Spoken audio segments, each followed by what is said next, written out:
नमस्कार, ये आकाशवाणी शिमला है। अब आप प्रभा शर्मा से प्रादेशिक समाचार सुनिए। आज के मुख्य समाचार।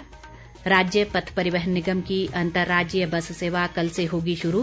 पहले चरण में 25 रूटों पर दौड़ेंगी निगम की बसें। वन मंत्री राकेश पठानिया ने नूरपुर विधानसभा क्षेत्र में किए करोड़ों रुपए के उद्घाटन व शिलान्यास।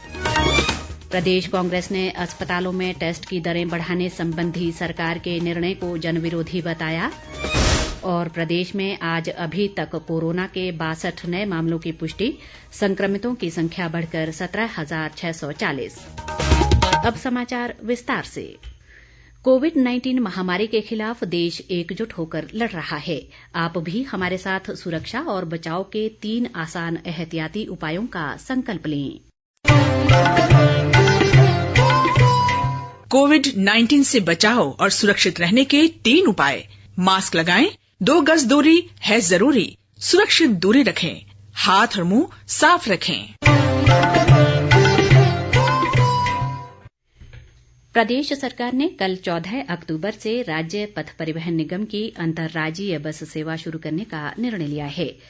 परिवहन मंत्री बिक्रम ठाकुर ने आज शिमला में बताया कि नवरात्रों और त्योहारों के मद्देनजर लोगों की सुविधा के दृष्टिगत ये फैसला लिया गया है। उन्होंने कहा कि पहले चरण में चंडीगढ़, पठानकोट, बद्दी, होशियारपुर, लुधियाना, अंबाला व हरिद्वार सहित 25 रूटों पर अंतर्राज्यीय बस सेवा आरंभ की जाएगी। बिक्रम ठाकुर ने कहा कि अंतर्राज्यीय रूटों पर केवल गैर वातानुकूलित बसें ही चलाई जाएंगी और इन रूटों में रात्रि बस सेवाएं भी शामिल की गई हैं। उन्होंने कहा कि पिछले कुछ समय से आम लोग भी अंतर्राज्यीय बस सेवाएं शुरू करने की मांग कर रहे थे। परिवहन मंत्री ने कहा कि अंतर्राज्यीय रूटों पर बसों के परिचालन के लिए कोरोना वायरस से बचाव के सभी दिशा निर्देशों का सख्ती से पालन सुनिश्चित किया जाएगा। वन मंत्री राकेश पठानिया ने नूरपुर विधानसभा क्षेत्र में आज लगभग 4 करोड़ 85 लाख रुपए की परियोजनाओं के शिलान्यास व उद्घाटन किए। उन्होंने कहा कि बदोही में 150 करोड़ के इंडस्ट्रियल यूनिट की स्थापना की जा रही है, जिसमें 2000 लोगों को रोजगार मिलेगा। पठानिया ने कहा कि नूरपुर में वन विभाग द्वारा इको पार्क का निर्माण किया जा रहा है और इसमें योगा केंद्र, बोटिंग, झील के निर्माण सहित अन्य सुविधाएं विकसित की जाएंगी। उन्होंने कहा कि नूरपुर में बनने वाले चेतना केंद्र में कांगड़ा जिले के समृद्ध इतिहास के साथ साथ नूरपुर के इतिहास व संस्कृति को भी दर्शाया जाएगा। शिक्षा मंत्री गोविंद सिंह ठाकुर ने कहा है कि अनुसूचित जाति उपयोजना के तहत कुल्लू जिले के लिए वर्तमान वित्त वर्ष में 48 करोड़ 33 लाख 47 हजार रुपए का बजट आवंटित किया गया है। कुल्लू में आज एक बैठक में उन्होंने कहा कि इसमें से पहली तिमाही के दौरान 4 करोड़ 52 लाख रुपए की राशि खर्च कर दी गई है। इस बीच शिक्षा मंत्री 15 अक्टूबर को प्रदेश के सभी विद्यार्थियों, अभिभावकों, शिक्षकों व अधिकारियों के साथ यूट्यूब के माध्यम से बातचीत करेंगे। वे इस दौरान विद्यार्थियों के सीखने पर कोरोना महामारी के कारण लगे लॉकडाउन के प्रभाव को कम करने के लिए शुरू की गई पहलों पर चर्चा करेंगे।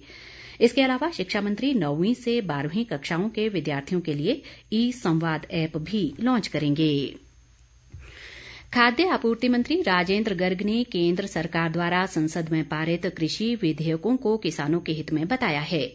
बिलासपुर जिले के घुमारवीं में आज जन समस्याएं सुनने के बाद उन्होंने कहा कि किसान मोर्चा के सदस्य गांव-गांव जाकर लोगों को कृषि विधेयकों के लाभ की जानकारी देंगे और इससे संबंधित पत्रक भी वितरित करेंगे। गर्ग ने कहा कि प्रदेश के करीब 2 लाख किसानों के हस्ताक्षर युक्त पत्र प्रधानमंत्री नरेंद्र मोदी को प्रेषित किए जाएंगे। सांसद किशन कपूर ने कोरोना से बचाव के लिए लोगों से प्रधानमंत्री के जन आंदोलन से जुड़ने की अपील की है। किशन कपूर ने लोगों से सार्वजनिक स्थानों पर सामाजिक दूरी बनाए रखने, मास्क पहनने और स्वच्छता बनाए रखने का आग्रह भी किया है। देश और प्रदेश में अभी तक कोरोना महामारी का खतरा टला नहीं और जब तक दवाई नहीं तब तक कोई ढिलाई नहीं। हमारे देश के प्रधानमंत्री आदरणीय श्री नरेंद्र मोदी जी ने जो जन आंदोलन छेड़ा है उसका हमें हिस्सा बनना चाहिए। सभी को मास्क पहनकर बाहर निकलना चाहिए और नियमित रूप से अपने हाथ धोने चाहिए। सार्वजनिक स्थलों पर 2 गज की दूरी बनाए रखें। विधानसभा उपाध्यक्ष हंसराज ने आज चंबा जिले के तीसा में अटल चौक की आधारशिला रखी। उन्होंने कहा कि पूर्व प्रधानमंत्री अटल बिहारी वाजपेयी की याद में इस चौक पर वाजपेयी की विशाल प्रतिमा स्थापित की जाएगी। इससे पूर्व उन्होंने रुणडाल केहलबाहला संपर्क सड़क के लोकार्पण के अलावा सालवी संपर्क सड़क की आधारशिला भी रखी। प्रदेश भाजपा अध्यक्ष सुरेश कश्यप ने कांग्रेस पर बेवजह अटल टनल रोहतांग पर राजनीति करने का आरोप लगाया है। शिमला से जारी एक बयान में उन्होंने कहा है कि अटल टनल रोहतांग विश्व की सबसे ऊंची सुरंग है, जो हिमाचल के लिए गौरव की बात है।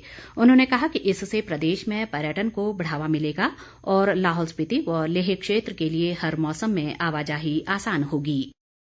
प्रदेश कांग्रेस ने अस्पतालों में टेस्ट की दरें बढ़ाने पर राज्य सरकार की कड़ी आलोचना की है। शिमला से जारी एक बयान में पार्टी के प्रदेश अध्यक्ष कुलदीप राठौर ने कहा है कि सरकार ने पहले बस किराए में बढ़ोतरी की और अब अस्पतालों में टेस्ट की दरें बढ़ाकर एक और जनविरोधी निर्णय लिया है। उन्होंने कहा कि प्रदेश में बेरोजगारी का आंकड़ा लगातार बढ़ रहा है और ऐसे में लोगों को राहत देने की बजाय उन्हें महंगाई परोसी जा रही है। राठौर ने कहा कि प्रदेश सरकार ने सीमेंट कंपनियों के दबाव में आकर सीमेंट के मूल्यों में बढ़ोतरी की है, जो न्याय संगत नहीं है। उन्होंने प्रदेश सरकार से कोविड-19 के दौरान किसानों बागवानों के क्रेडिट कार्ड से लिए गए कर्ज को माफ करने की भी मांग की है। प्रदेश में कोरोना संक्रमितों की संख्या बढ़कर 17,640 हो गई है। राज्य में आज अभी तक कोरोना के 62 नए मामलों की पुष्टि हुई है। इनमें शिमला से 20, लाहौल स्पीति से 18, सोलन से 7, सिरमौर से 6, चंबा से 4, मंडी से 3, हमीरपुर से 2, कांगड़ा व कुल्लू से 1-1 कोरोना मामला शामिल है। स्वास्थ्य विभाग द्वारा जारी बुलेटिन के अनुसार प्रदेश में कोरोना के 2,403 सक्रिय मरीज हैं और 14,968 रोगी अब तक स्वस्थ हो चुके हैं।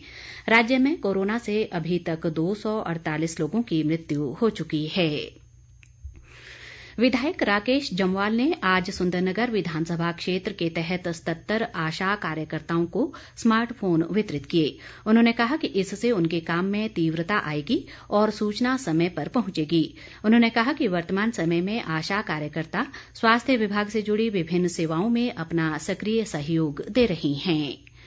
शिमला के उपायुक्त अमित कश्यप ने आगामी नवरात्र के दौरान कोरोना महामारी के मद्देनजर सभी धार्मिक स्थलों में विशेष मानक संचालन व दिशा निर्देशों की अनुपालना सुनिश्चित करने को कहा है। शिमला में आज एक बैठक में उन्होंने कहा कि मंदिर में आने वाले सभी श्रद्धालुओं को आरोग्य सेतु ऐप डाउनलोड करना अनिवार्य होगा। उन्होंने मंदिरों के प्रवेश द्वार पर श्रद्धालुओं के लिए थर्मल स्कैनिंग की व्यवस्था करने के भी आदेश दिए। मंडी जिले के जंजैहली और इसके आसपास के क्षेत्र में आयुर्वेदिक व हर्बल टूरिज्म को बढ़ावा देने के लिए विशेष प्रयास किए जाएंगे। आत्मनिर्भर मंडी अभियान के तहत जंजैहली में आयोजित एक बैठक में अतिरिक्त उपायुक्त जतिन लाल ने कहा कि स्थानीय होटलों में अरोमा थेरेपी शुरू की जाएगी ताकि पर्यटक स्वास्थ्य लाभ भी उठा सकें। किन्नौर जिले में कोविड-19 के प्रति लोगों को जागरूक करने के लिए कल 14 अक्टूबर को क्षेत्रीय अस्पताल रिकांगपिओ से जागरूकता अभियान चलाया जाएगा। मुख्य चिकित्सा अधिकारी डॉक्टर सोनम नेगी ने बताया कि ये अभियान सभी चिकित्सा खंडों में भी चलाए जाएंगे और इस दौरान लोगों को कोरोना महामारी के प्रति जागरूक किया जाएगा। इसी के साथ ये समाचार बुलेटिन समाप्त हुआ। नमस्कार।